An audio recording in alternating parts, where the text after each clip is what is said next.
안녕하세요, 요아리입니다. 이번에 할로윈 버전으로 제 캐릭터를 그려봤는데요. 깔끔하게 그리는 방법에 대해서 같이 설명을 드리려 해요. 어떤 브러쉬를 선택해야 하는지, 선은 어떻게 따야 하는지, 어떤 식으로 꾸몄는지 알려드리려고 합니다. 일단 러프 스케치를 먼저 해주시고요. 저는 채색까지 미리 지정해둔 상태입니다. 여기서 이제 좀 깔끔하게 따고 싶은데 하시는 분들은 고민해보셔야 하는 게 필압의 유무에 대해서 생각해보세요. 필압이 강한 브러쉬는 이렇게 끝이 뾰족하면서 힘을 주어 누를수록 굵어지고요. 반면에 필압이 없는 브러쉬는 어떠한 힘으로 그리던 동일한 굵기를 유지합니다.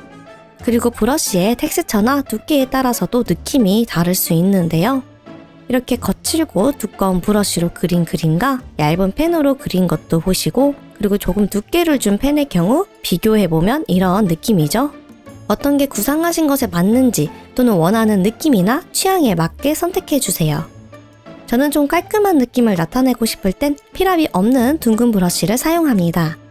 자, 이제 본격적으로 선을 따보려는데요. 이런 선을 쓸 때는 너무 짧아도 안 되고 너무 길어도 힘들거든요. 잔털선의 경우 짧게 끊어서 치기 때문에 끝과 끝을 맞추기도 어렵고, 특히 이런 필압이 없는 선으로 그릴 경우 많이 삐져나가 보이거든요. 잘게 치는 방법을 쓰시려면 차라리 필압이 있으면서 부드럽고 연한 브러쉬에 쓰시는 게 좋습니다. 그래서 우리는 두꺼운 선을 이어줘야 하니 여러 번 다시 긋기를 해줘야 하는데요. 사실 컨트롤 Z도 하다 보면 답답하거든요. 키보드에서 R을 누르면 회전이 되는데 돌려가면서 편한 각도를 찾아 그리기도 하고요.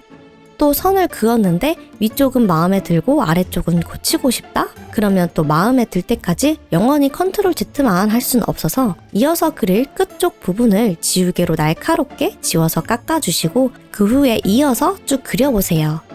이런 식으로 계속 이어서 작업하다가 중간중간에 두께가 일정하지 않은 부분은 마찬가지로 지우개로 깎고 브러쉬로 다시 채워주면서 결국 선도 면을 깎듯이 생각해 주시면 편합니다. 처음엔 좀 어려우실 수 있지만 몇 번 해보면 괜찮으실 거예요. 이제 이어서 마저 작업을 해볼게요. 명암 없이 단색으로만 채색하겠습니다. 저는 좀 생략을 많이 하는 스타일인데 이번에는 크게 그리기도 했고, 옷이 있다 보니까 필요한 부분들은 살짝 디테일을 넣어줄 거예요. 대표적으로는 일단 머리 햇에서 둥근 레이스에 촘촘히 찍다 보니 허전해서 아예 반원 라인을 이어주듯 겉 실루엣을 더 세분화시켜 주었고요.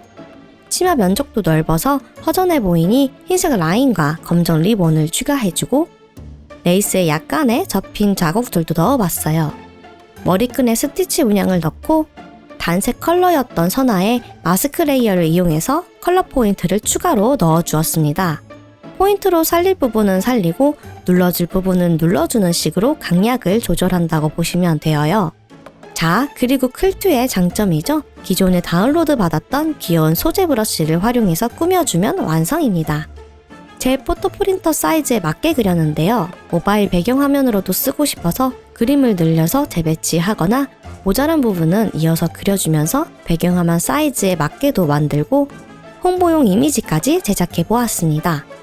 다운로드 받아서 쓰실 분들은 더보기란 확인해 주시고요. 오늘은 이렇게 해서 깔끔한 캐릭터를 그리기 위해 어떤 브러쉬를 선택하고 어떻게 그려야 하는지 알아보면서 작업해 보았는데요. 유익하셨다면 구독과 좋아요 부탁드리고 다음 영상에서 또 만날게요. 안녕!